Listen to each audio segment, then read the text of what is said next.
Welcome to all of our parents, students, and families. It is our Fall 2020 Back to School event.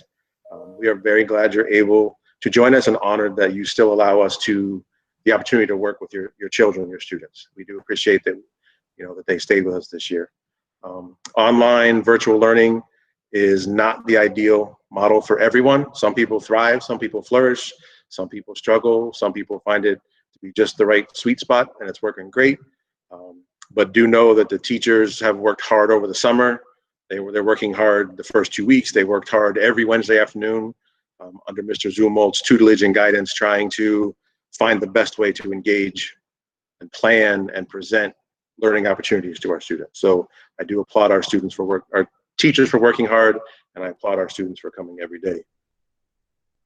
We really just can't wait for us to get back into the building. We're all here because we love kids, we love working with students, so we can't wait. If they said we can come back tomorrow, I would walk in here and wing it, put it together, and we'd make it work somehow. But that's really what we're here for in the beginning. I believe at this point, all of our students have a county-issued Chromebook, and that's kind of an important point because when we do return, every child will have to have their own Chromebook in the building. They're not going to share devices, so it's going to be interesting to make sure students now have to bring a Chromebook back and forth every day. I mean, I guess we can work out leaving them here, but that is their Chromebook really until they exit the county. I know there's some kind of a plan to, cycle them through every few years, whatever we need, but that is their device. If they leave us and go off to a different school, come spring, come next year, that device travels with them. So that is their device, good, bad, indifferent. That's the device that they've been issued. If things aren't working on a device or you don't have one yet, you can ask that during the breakout sessions with the grade level teams, or you can just hang back after the Q&A and I can work with you to get something straightened out, set up. Just quick reminders for the school year coming up. I'm supposed to be presenting a thing, aren't I now? You gotta remind me of these things, Mr. Zumwalt. My fault. No, it's not your fault, it's my fault. So this is our agenda for the evening. Welcome from me. We're going to do a quick video to introduce most of our staff. Ms. Heim is going to check in to go over how the point sheet is going to work virtually. And then I'll hang out for general Q&A. And then from there, we'll break out into a 7th grade, an 8th grade, and a 9th grade level team meeting. In addition to the, am I not presenting? No, not yet. See, this is why I'm not a teacher. I'm just a principal. So that was our agenda. I'm sorry. I'll get the hang of this again. I'm out of practice. So quick reminders is that school happens every day at 8:30. Students should be logging on. They need to engage in their instruction. They need to complete the work that's assigned to them. And when possible, please turn the cameras on because teachers really want to see faces. It really helps to see, if you're learning, if you're receiving, they can get some more feedback than just texting or saying, yes, I got it, no, I got it. They read faces very well. Also, attendance is taken every day, so we are recording that. We do have to report it. And grades are now A through E. Like in the spring, they switched to the NGS or a U process, but now we're back to an A through E, so they do have to do work. If they don't do work, teachers will record zeros. They'll end up getting a failing grade of an E, which is not what we want. The other thing we have to remember is, if you don't know this already, lunch is being served at every school location throughout the county. So all you really have to do, ages 2 through 8, you just walk up to the school. You don't have to have an adult with you, just walk up and they'll give you a lunch to take home with you every day. So please take advantage of that. I don't know if we're gonna have the opportunity to do breakfast and dinner like we did during the closure in the spring, but that may be something that comes back down the road, we hope. Also, this slide refers to, it doesn't really impact us right now during that model, but anyone who is receiving free reduced lunches on a regular basis while in the school building, that expires on October 21st. So when we return to person-to-person learning in the building in February or whenever that may be, that will then be in effect. So if you don't take care of the application now, come spring, when the first time they go get lunch, the system's going to tell you can't have a lunch. So if you have time and you get the opportunity, go to the AACPS website. If you click where it says school meals, there's a little fork and spoon symbol at the top of the county's page. And once you get in there, you'll see a blue banner that says apply for free and reduced meals. Whether you think you qualify or do or don't want to take advantage of it, go ahead and fill that out. That way, if you do need it, it's taken care of. Okay. Now we have the short video just presenting some stuff about our staff, kind of who we are, what we do.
Okay. What am I going back to here? Okay. Ms. Heim, would you like to, I will stop presenting and you can take over and present the information we have about our modified virtual PBIS system? I think. Yeah, you can you just put your slide back up and I can use yours. I don't have mine open. Okay, is it still up? Yeah. Okay. If you just make just it. press the present button. Yeah, Thank press. Hold my I was hand. like, you just need to present. Okay. So as we have in the past, we are still using a point-based system. The big change we had to make is because now that we're virtual, we can't have the students walk around with a point sheet in their binder for teachers to sign. And so teachers during class periods 1 through 8 will be filling out a virtual online form for each class period. Students are still going to receive a 0, 1, or a 2 with regards to being resilient about their attendance, being respectful of their learning environment, and restorative with their behavior. As we have in the past, parents will still be notified early in the week about their students' points that they earned each week and be given a percentage of progress based on those points. And then the students can take those points and they can purchase some rewards also. That will be also on Mondays or Tuesdays in the beginning of the week. I was going to say something else I thought. Oh, and just a heads up to parents, this is a new system, and so there's still a little bit of bugs in it. So don't be too alarmed about the numbers that you are receiving for the first couple of weeks that we roll this out, because we're still trying to get organized with collecting of the points. And if you have any questions, I will be happy to answer them when we get to the question and answer part. Thank you, Ms. Heim. You're welcome. I was reflecting on the video that we saw. A lot of the stuff that you see there, because we didn't get to take pictures in the spring, a lot of our big projects, outdoor projects happen in the spring. So, you know, a lot of the pictures from the previous year, the hope is that we'll get in here in the spring this year and we can do some of those amazing hands-on projects, because our strength as a school is what we do face-to-face and side-by-side. You know, we're working hard to find a way to do that virtually and through the computer, but you know, we can't wait to get students back in and do things side-by-side.